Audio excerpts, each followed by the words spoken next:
Bonjour chers frères et sœurs, je vous salue, vous qui aimez le Seigneur Jésus-Christ. Alors, nous allons poursuivre la série de vidéos sur ce livre-là. Les pouvoirs mystérieux de la foi. Pouvoirs mystérieux de la foi. Alors, ce livre a été écrit par Jean Guiton et Jean-Jacques Antier. Ici, Jean-Jacques Antier, je crois, pose des questions et Jean Guiton répond. Normalement, je ne vais pas m'attarder sur les questions posées, mais sur les réponses. C'est ça qui compte. Alors, cette série de vidéos-là, donc, sur ce livre-là, la première vidéo, je l'ai intitulée « Les trois plans ». C'est-à-dire les trois plans de l'existence. Voilà. Le corps physique, je peux dire le corps intellectuel, c'est-à-dire l'aspect intellectuel de l'humain. Puis maintenant, l'aspect esprit et âme. Âme et esprit. Alors, donc cette vidéo-ci va porter sur ce que l'auteur a appelé la vie mystique. Comme je l'ai dit souvent, quand certains entendent le mot mystique, oh, ils entrent en transe. Oh, mystique, ça fait référence simplement au mystère. Donc, c'est la vie qui concerne les mystères divins. Quand quelqu'un entre dans les mystères divins, il découvre les mystères divins, il entre dans les mystères divins. Voilà. Si bien que, à juste titre, la question que Jean-Jacques Antier pose, que recouvre exactement le mot mystique et quel est le mystère de son secret attrait? Voilà. Donc, le mot mystique, ça fait référence simplement à mystère. C'est pour ça qu'on parle des mystères de Dieu. Donc, il ne faut pas avoir peur du mot mystique, non. Si un mot vous effraie, ce n'est pas la peine. Et quand le diable va venir, alors qu'est-ce que vous allez faire? Voilà. Alors, donc, Jean Guiton répond et dit que c'est un foyer de vie personnelle et profonde. C'est une expérience spirituelle qui se renouvelle toujours. Que la vie mystique concerne le sens caché du monde. Voilà. Un état de conscience où le moi se transpose, se multiplie et finalement se goûte et se savoure. C'est pour ça que les gens qui mènent une vie mystique, qui entrent dans les mystères, ils sont détachés de ce monde-là. Où des pauvres matérialistes se vautrent au point de tuer d'autres pour prendre leur richesse de sous-sol, pillage, accaparement des terres, mis sous scellé de leurs comptes, etc. Donc voilà, ceux qui mènent cette vie-là en Dieu sont détachés des choses matérielles. C'est pour ça qu'il y a eu la vie de ceux qu'on appelle les pères du désert. Des gens qui ont donné leur vie à Jésus-Christ, qui sont retirés dans le désert pour méditer. Comme Jésus lui-même, il a eu à se retirer dans le désert pour méditer. Et le diable allait le trouver là-bas. Et il a vaincu le diable. Il est dit ici, l'homme athée se recherche soi-même, alors que l'homme religieux recherche Dieu. Ah, c'est très important.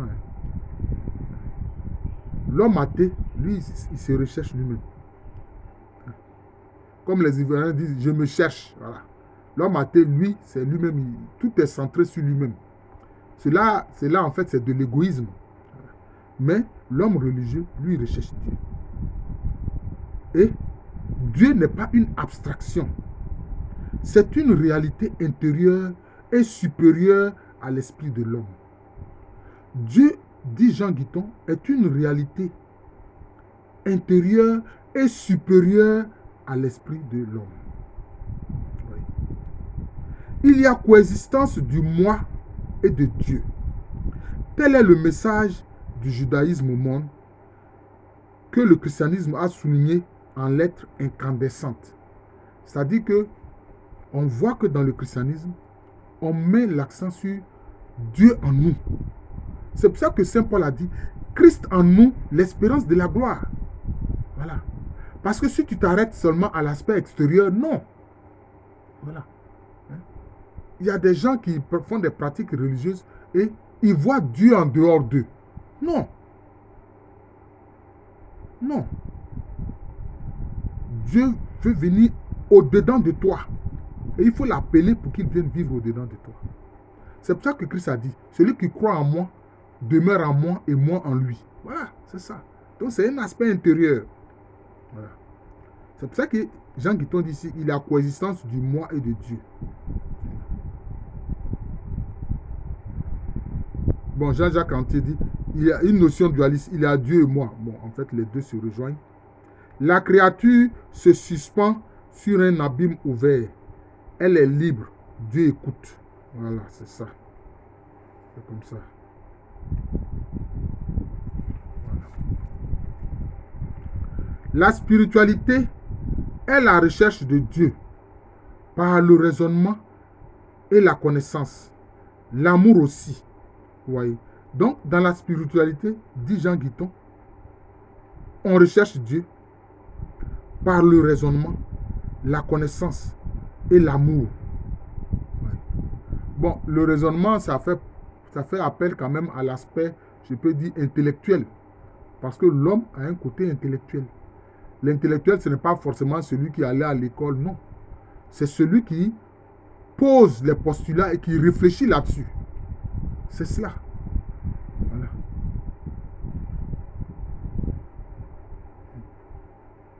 La mystique est communication, union directe, personnelle avec Dieu, par le sentiment, l'intuition ou la grâce. C'est une expérience propre de la connaissance de Dieu. Voilà. C'est pour ça que dans l'Ancien Testament, Dieu dit qu'un moment vient où lui-même, il va se révéler et que aucun n'aura à demander à son voisin ou à un autre ce qu'est Dieu. Mais lui-même, il aura une connaissance de Dieu. Parce que Dieu va se révéler à lui. Voilà, c'est ça.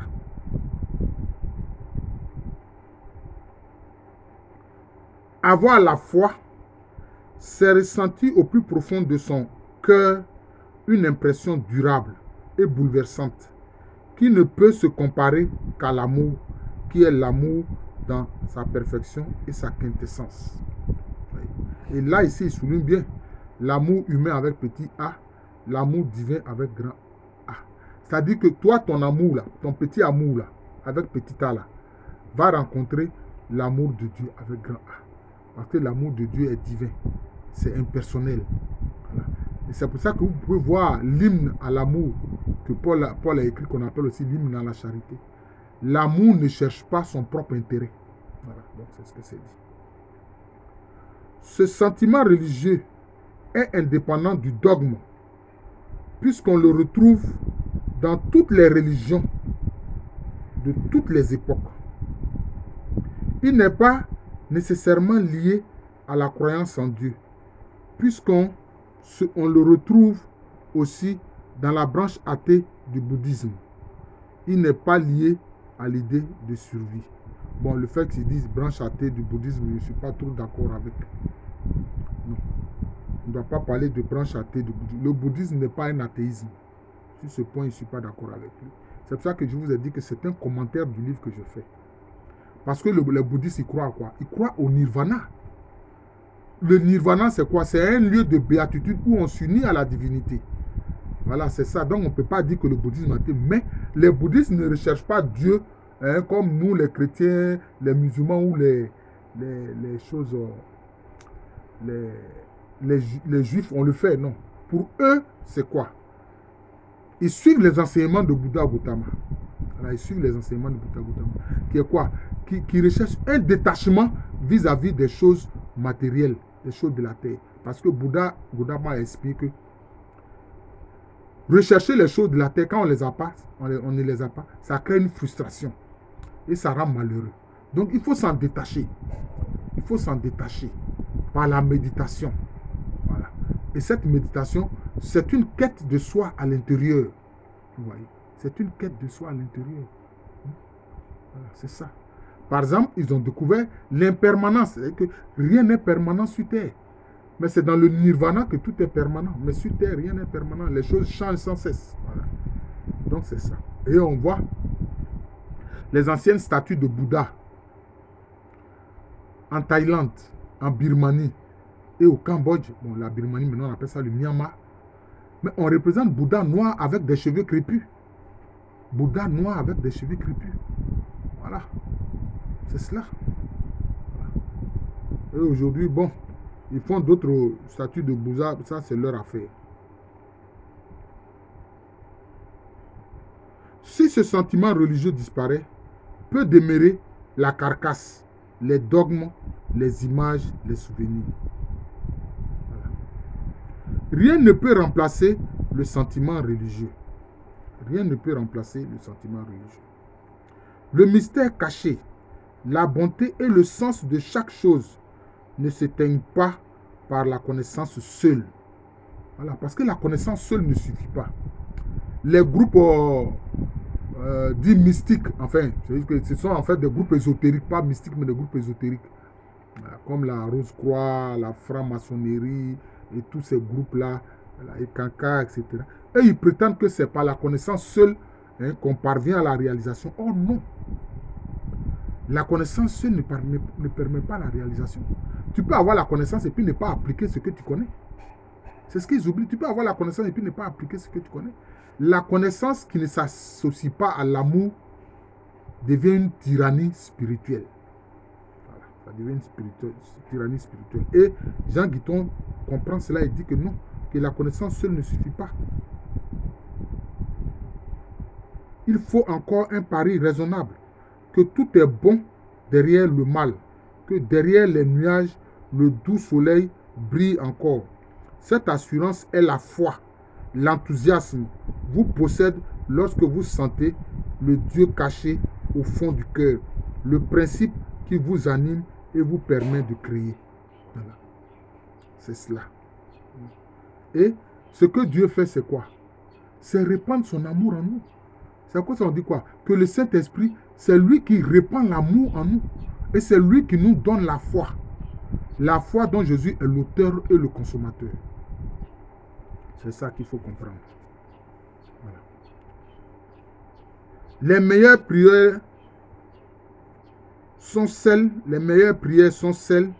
qui n'ont rien de distinct et qui participent ainsi de la simple adoration.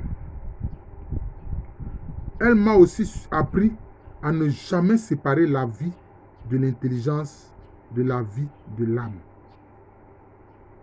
En fait, qu'est-ce que c'est ici? Qu'est-ce qu'il veut dire ici? La vie de l'intelligence, c'est la vie du Saint-Esprit. La vie de l'âme, c'est la vie de l'âme humaine. C'est-à-dire que la vie de l'âme humaine doit rencontrer la vie du Saint-Esprit. Ouais. Parce que le Saint-Esprit, c'est l'Esprit de Dieu qui donne la vie. Or, l'âme a besoin de vie. Mais d'une vie haute, qui vient même de Dieu. Vous voyez? C'est cela. C'est ce qu'il faut comprendre ici. La part intellectuelle de moi-même et la part spirituelle, son exemple me fit choisir mon pas, l'absurde et le néant, mais le mystère parce qu'elle m'avait appris la piété. Voilà. Bon, il y a des auteurs, des philosophes qui ont parlé du néant. Et si tu recherches le néant et que tu trouves que l'univers est un néant, mais mon ami, toi-même tu seras un néant. Toi-même tu seras un néant. Mais par la piété, on recherche Dieu. Par la piété, on recherche Dieu. Le prophète des musulmans, Mohammed, qu'est-ce qu'il a dit? Il a dit aux gens de sa communauté, le meilleur parmi vous, donc le plus grand parmi vous, c'est celui qui est le plus pieux. Mais certains Arabes ont dit que c'est eux, Arabes, qui sont supérieurs. Et que les Noirs, les Nègres, ils doivent en faire des esclaves. Bon, vous voyez. Vous voyez. Alors que Bilal, qui a été le premier à faire l'azam, c'est-à-dire à être musulman, à faire l'appel à la prière. Il est raconté dans les traditions musulmanes qu'un jour, le prophète Mohammed, en songe, a vu Bilal qui le précédait sur le chemin du paradis. Et il a demandé à Bilal, mais Bilal, comment se fait-il que tu me précèdes sur le chemin du paradis? Il a dit, mais prophète, messager de Dieu, Tu nous as appris à faire 5 prières, mais moi je fais des prières surrogatoires, c'est-à-dire des prières supplémentaires. Voilà. Et ça, certains Arabes ne comprennent pas. Bilal, il est noir, non? Il est d'origine éthiopienne. Mais il est devant Mohamed, sur le chemin du paradis. D'ailleurs, c'est ce qui a fait que il y a eu le verset où Dieu demande à Mohamed que lui aussi n'a qu'à faire des prières surrogatoires. Bon, bref, ça, c'est du côté de l'islam, mais c'est pour vous éclairer à propos de la piété, l'importance de la piété. Voilà. C'est pour ça que Jésus-Christ a dit quoi? Priez sans cesse. Priez sans cesse. C'est ça, la piété. Priez sans cesse. J'ai fait une vidéo sur cette expression-là, prier sans cesse. Qu'est-ce qu'il faut entendre par là? Vous pouvez aller regarder cette vidéo-là. Alors, il dit ici que les femmes sont intuitives. Bon, d'accord, pas seulement elles. Par exemple, il y a un auteur qui parle, il dit, ma femme Marie-Louise avait-elle aussi une foi aussi intuitive? Ayant l'esprit taquin, un jour je lui dis, savoir si Dieu existe. Du tac au tac, elle me fit cette réponse sublime. Je le prie, je ne le nomme jamais, mais qu'il existe ou n'existe pas, au sens des philosophes, cela m'est bien égal. Vous voyez? Voilà. Marie-Louise, la femme là, elle a dit ce qui est juste. Si les philosophes sont en train de faire leur, excusez-moi l'expression, leur masturbation philosophique et intellectuelle, Marie-Louise dit, elle s'en fout. Dit que Dieu est mort, Dieu n'existe pas, Dieu c'est du néant, il n'y a pas de preuve de Dieu. Elle dit que tout ça là, ça lui est égal. Elle a pris Dieu, c'est ce qu'elle sait. Voilà, elle cherche son Dieu. Voilà. Voilà, c'est ça. C'est ça le problème.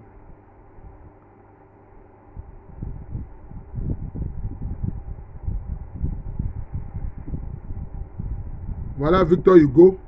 On dit voilà ce que Victor Hugo a dit ici.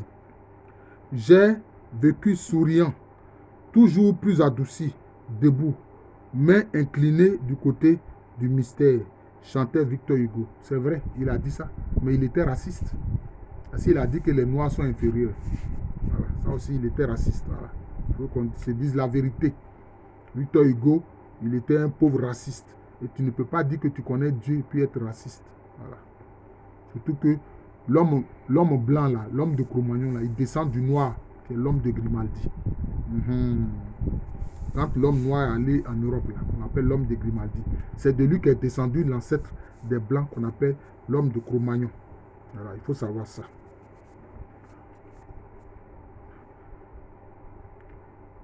Je me souviens d'une impression de paix, c'est Jean Guiton qui parle, plus exactement d'un détachement calme et prématuré, comme si les choses du monde étaient décolorées.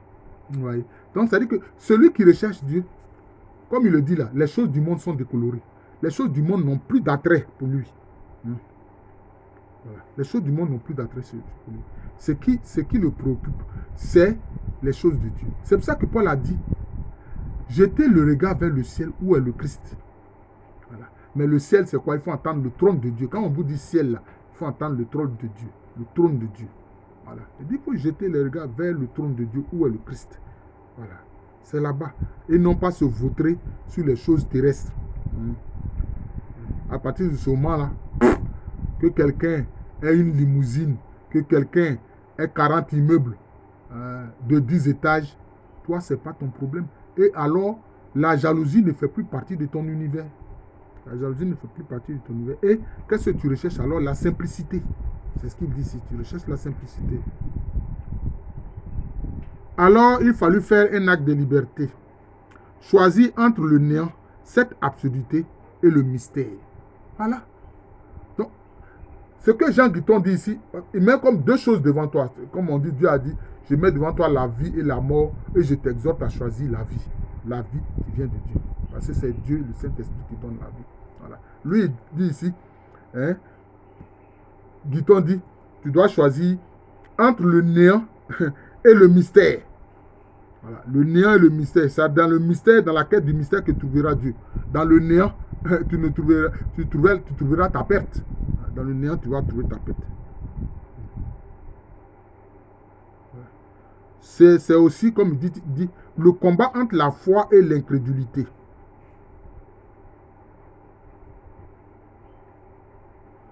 Et il cite ici Descartes, René Descartes, qui dit « Je n'ai traité de l'infini que pour me soumettre à lui. » L'infini, c'est quoi? C'est un aspect de Dieu. On dit le Saint-Esprit, c'est l'intelligence infinie. Jésus-Christ, c'est la sagesse éternelle. Mais on sait que le temps et l'espace sont deux positionnements d'une même réalité. Voilà. Jésus-Christ est la sagesse éternelle, la parole éternelle de Dieu. Le Saint-Esprit est l'intelligence infinie. Donc il dit, lui, il a recherché l'infini pour se soumettre à cet infini-là. C'est ce que dit Descartes, René Descartes. Voilà. Donc c'est ça. Donc, on recherche Dieu pour se soumettre à lui. Parce qu'on sait que c'est lui qui est la vérité. Il en est de la foi comme d'un grand amour. C'est à la fin seulement qu'on peut justifier son origine. Le mystère est la substance de ce qu'on ne voit pas. Voilà. Le mystère, c'est la substance de ce qu'on ne voit pas. Voilà. C'est pour ça que Jésus a dit, heureux ceux qui croient sans avoir vu. Voilà. Il dit ici, les jésuites, que même les jésuites soient ascétistes, parce qu'ils ont dit ici ascétisme, c'est pas juste, soit défiance du sensible, n'encourageaient pas les expériences mystiques. Voilà. Mais il faut dire que malheureusement, dans la vie de l'Église, ceux qui étaient des grands mystiques, souvent, ils ont subi la persécution. Souvent, ils ont subi la persécution parce que des phénomènes mystiques se produisaient autour d'eux que l'esprit des autres membres de l'Église avait du mal à comprendre. Quand Joseph de Cupertino vole comme un oiseau, quand Padre Pio par la bilocation peut se retrouver à 2 ou 3 endroits différents, comment l'esprit intellectuel peut comprendre cela? Voler comme un oiseau, être à 2 ou 3 endroits différents, la bilocation. Or, la science, c'est-à-dire la science des atomes, de l'infiniment petit, ce qu'on appelle la mécanique quantique, a montré que les particules là, peuvent être à 2 ou 3 endroits différents. Voilà, c'est ça. Donc, c'est dans la loi de ce que Dieu a créé. Donc, c'est le rapport personnel de l'âme avec Dieu. Il y a par exemple des livres de mystiques comme le livre de Thérèse d'Avila, ce qu'on appelle le château de l'âme, les châteaux de l'âme. Voilà, je crois que je l'ai, cet ouvrage-là. Je l'ai lu, mais il y a très longtemps. Peut-être qu'on pourra en faire un commentaire un jour. On se méfie des états intimes. Ils ne devraient pas être dévoilés. Bon, donc c'est ça. Est-ce que c'est normal, par exemple, les gens vont comprendre que Marthe Robin, pendant 50 ans, a vécu l'inédit, c'est-à-dire elle ne mange pas la nourriture, elle ne mangeait que l'Eucharistie, elle ne consommait que l'Eucharistie, le corps et le sang de Jésus-Christ. À part ça, elle ne mange rien d'autre. Elle ne boit rien d'autre. Voilà. D'ailleurs, quand on l'a forcée à le faire, elle a tout rendu, elle a tout vomi. Quand on lui donne la nourriture, on l'oblige à prendre la nourriture ordinaire ou bien à boire l'eau ordinaire, elle vomit tout. Après une douloureuse nuit de l'esprit, elle choisit la vie contemplative et se fit cistercienne à 21 ans. Je crois que c'est de... On parle de qui là? Comme c'est des morceaux choisis que je prends. Voilà, on parle sans doute d'une sainte, je crois que c'est de Thérèse d'Avila dont on parle, qui elle aussi était l'objet de lévitation. Voilà. C'est ça. Je pense que je vais m'arrêter là. Il ne faut pas que la vidéo soit trop longue. Bon. On va le faire, comme on le dit, progressivement. On va le faire progressivement. Il me faut forcément... J'ai envie de finir ce chapitre-là. Donc, c'est cela. Donc, cette envie de la soif de Dieu. Voilà. Cette envie de la soif de Dieu, c'est important. Voilà. C'est cela. Il y a par exemple les extases. L'extase est une expérience capable de vous introduire dans notre destinée. Voilà. Votre serviteur a eu, je crois, une fois 2 extases. J'en ai eu 2. Parce que c'était une nuit où je demandais que je veux connaître Jésus dans l'intimité de l'âme. Je suis resté là toute la nuit et je disais, oh mon Dieu, je veux connaître Jésus dans l'intimité de l'âme. Je veux connaître Jésus dans l'intimité de l'âme. À un moment donné, j'ai ressenti l'amour de Jésus. Et je pleurais parce que je me disais, mais comment est-ce que j'ai pu, pendant si longtemps, rejeter un tel amour? Vous voyez? Je pleurais, mais en fait, j'étais aussi en joie. Donc, j'avais comme un sentiment diffus de joie et de peine. Bon, il pleut, je vais m'arrêter là. Je suis le frère Jean de l'amour de Jésus. C'est mon nom spirituel. Et à l'état civil, je suis le professeur Alukwame René. Merci encore. Joyeux dimanche. Bonne fête de la fête Dieu. Bonne fête du corps et du sang de Jésus-Christ. Bonne fête de l'Eucharistie. Merci encore et bonne journée.